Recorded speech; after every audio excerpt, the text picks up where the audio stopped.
Well, Gerry, you got to be pretty fired up about this. And what's kind of your emotions going into this? I think I'm more than excited just to get ready for first game week. I think I'm excited to get out there with the guys, kind of get to working on another opponent. Finally, we've been going hard against each other, so I think everybody's excited about getting to play somebody else. So we've been pounding at each other and going really hard for a couple weeks now, so I'm excited. Why do you feel like you're ready for this role, stepping up into it? I would say just the preparation I've had over the last couple of years. I say I watch a lot of film, try to absorb as much as I can from the coaches and just the way I work. Like I come in, I train very hard, whether it's watching film or something physical. I try to train very hard so I can build my confidence and make sure I know what I'm doing. As long as I know what I'm doing, I'm pretty much on fire about it. Gerry, a lot of people in your position would have transferred. What made you stick it out and earn this position? I think coming in as a freshman, I didn't feel like I was ready. I'm pretty sure the coaches didn't either. So it was like, for me, I want to absorb as much as I can, learn as much as football as I could, and take as much as I could from Charlie. That way I'll be ready when my time does come. So I think just sitting back and really just doing the process. I think the process was my thing. I've heard Coach tell a story about seeing you at the coffee machine at 6 a.m. multiple times now.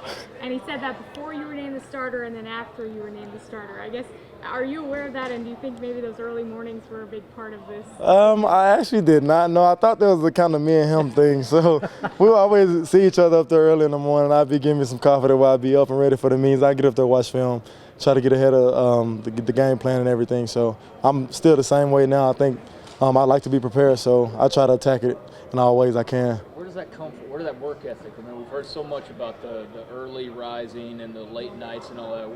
When was that instilled in you? I think it was instilled as a kid. I watched my mom get up every day and never complain, go to bed late working. She never ever complained. So for me, it's like waking up. I try to basically outwork my mom every day because she's doing it. Why can't I do it? So it's like, what reason do I have to complain when I just do football in school and she's working and providing for me and my siblings? So I'm like, I can outwork my mom at least. Gerry, what's the key for you Saturday? And have you even visualized this game yet? I would say kind of, but kind of not. Like I'm visualizing like coverages and things that they do as I'm attacking each play during practice. But it's more like just taking one play at a time. I'm kind of leading the guys, making sure I'm fired up and knowing what's going on during the game. That's really like the focus for me. As QB1, do you have to step up and be a little bit more of a vocal leader, or is that natural for you? Or? Yeah, I think I do, but I think it's natural because I feel like with my work ethic and the way I approach everything, like guys kind of gravitate, and when I do say something, I think guys pretty much listen because I'm always going to have everyone's best interest, including myself. So I think guys focus, and when I do say something, everybody listens, so that's pretty good. Gerry, in what area do you feel like you've come the farthest, maybe, since last year? I would say just with the pass game. I spent like a lot of time this spring, a lot of time this summer just trying to become the best passer as I could, which I'm still grinding on every day, trying to improve on it. I think just finding little things fundamentally to improve on. Just the more confident I am and the more consistent I am with my feet work and my body, the better I'll be throwing the ball. So that's really like a big emphasis for me, like every single day. And how important is to Coach Aranda mentioned how important it is to establish the running game, kind of set you up, for success. How important is that to you? I think it's going to be very important because I feel like as an offense, you can't do anything if you can't run the ball. And once you can run the ball, the old line's going. That means everybody going because it all starts up front for us. So once we get those guys rolling, we rolling. I think once the running backs get fired up, everything's going to fall in line.